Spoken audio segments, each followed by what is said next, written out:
time now for Money Matters, where we talk about some of the biggest stories impacting your wallet this week. I'm Jonathan Martin, and first, millions of dollars are on the way to help fund childcare in one corner of Metro Atlanta. $4.5 million will now support nearly 200 childcare providers in Cobb County. They say the money offers a vital lifeline, in some cases making the difference between staying open or closing their doors. County leaders say the funds not only benefit the centers and the kids they care for, but it also helps the local economy. Child care is the backbone of our communities. It supports families so that they can go to work, and it helps our economy. This means that they can keep that village that has helped their family continue to go and their children to grow. And the money comes from the American Rescue Plan Act funding, and the timing is significant because pandemic-era federal funds for the centers expired in September. Right now, the Department of Education is working to address issues with the student loan repayment process. They launched a brand new program that includes a monitoring system. Federal student aid employees who are being called secret shoppers will act as borrowers and then look for service errors. So the Department of Education says the goal is to quickly address any challenges facing borrowers.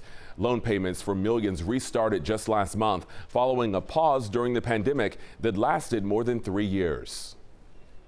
You might have some extra money in your bank account in 2025 thanks to the IRS. The agency is changing the income tax brackets for the 2024 tax year to account for inflation. So the tax brackets are shifting higher by just over 5%. The IRS is also raising the standard amount Americans can deduct. So these moves will have no impact on how you file your taxes this spring. New research is showing we're living in the most unaffordable housing market since 1984, when Ronald Reagan was president. According to a report from the Intercontinental Exchange, more money from people's income is going toward paying their mortgage. High interest rates and housing costs are to blame, as housing costs used to be 25% of a family's income. It now stands at right around 41%. However, here's some encouraging news for potential home buyers. Mortgage rates tumbled in the biggest one-week drop in a year. It is the second week the rates have decreased after rising for 7 consecutive weeks.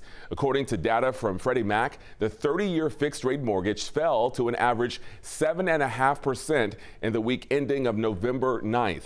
A year ago, the average 30-year fixed rate reached 7.08%, its highest level in 2022. Well, consider this before you book your next vacation. Thieves are using the holiday season to target vacationers. And right now, the Better Business Bureau and federal investigators say they are seeing an increase in complaints about third-party booking websites. And the tactics thieves use are constantly changing. Erica Proffer shares how one family got scammed.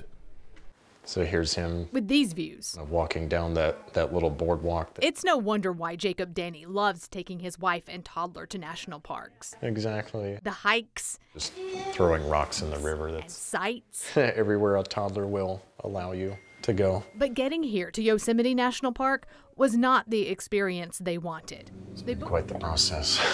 They booked a hotel room within walking distance to a park trail. The receipt from third-party website stayforlong.com showed 7 nights for $3,766. But Jacob said they didn't get a reservation number, only a voucher number. They were like, oh, something's not right here. He said they called the hotel and found their reservation did not exist. Well, how are we supposed to fly out of state, with our toddler and find out we don't have a reservation? It's a common tale where we see a booking happen or an offer start to take place on a website that looks legitimate. It might carry a brand or a logo you might recognize, but then you go into a different portal, you go down a rabbit hole. Jason said they started their reservation through a different domestic website, clicked on a booking, and was rerouted to Stay for Long. BBB's Jason Mesa says they're seeing a spike in third-party website complaints. The site is manipulated to capture your payment information, while in the end, no reservations are made. It happens across the country. Federal Trade Commission data shows $42 million lost to vacation and travel fraud this year alone. So the BBB suggests to directly book through the hotel. We just wanted to warn others. Jacob and his wife tried to get their money back months before their vacation. Emails they say sent from the company show please note your check-in is more than 2 months from now, which makes it impossible for us to provide you with a hotel confirmation number 2 months prior to the check-in. Jacob says it didn't happen. It's a big loss for sure. They're out $3,766. No, that's a mortgage and then some. We emailed Stay for Long, asking them if they're investigating the claim. They did not respond. Americans are piling up record credit card balances, and many are falling behind on those payments. Credit card balances recently hit more than $1 trillion, leaping by a record $154 billion from the year before.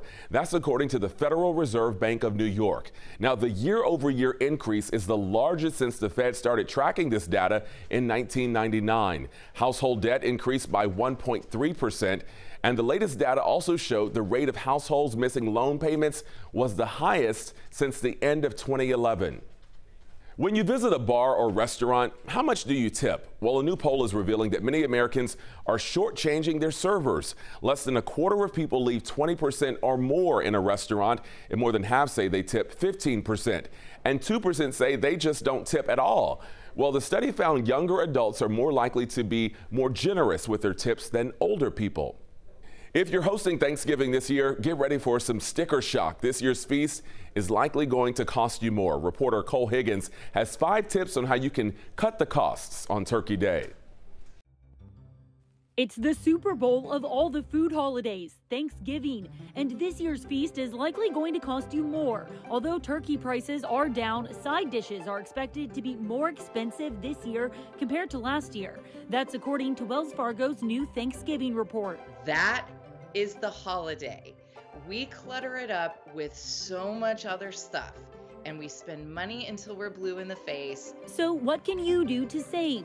Jessica Allen has these 5 tips to trim the costs. The first step is to create a budget and shop early. Be realistic. What amount are you comfortable spending on a meal or your portion of the meal that you're contributing to the family dinner, and then stay within it. 2, trim the menu. Cut out the sides that are not huge hits at the dinner table. Choose wisely to avoid overspending on items that only get a few bites. So can you go for meatless appetizers? Can you go for some beautiful, colorful vegetable or fruit side dishes that save you a little bit of money at the grocery store? Number 3, go potluck. Experts recommend you ask guests to bring the desserts or sides. That way you can split the cost. Number 4, shop smart. Consider buying items in bulk and start looking for deals now. When you start early enough, you've got time to piece together your meal from this place, and this place, and this place. And finally, ditch the pre-made and pre-cut food. Consider buying those fruits and veggies and cutting them yourself. It's a bit more work, but it will help you avoid high price markups. For Consumer Watch, I'm Cole Higgins.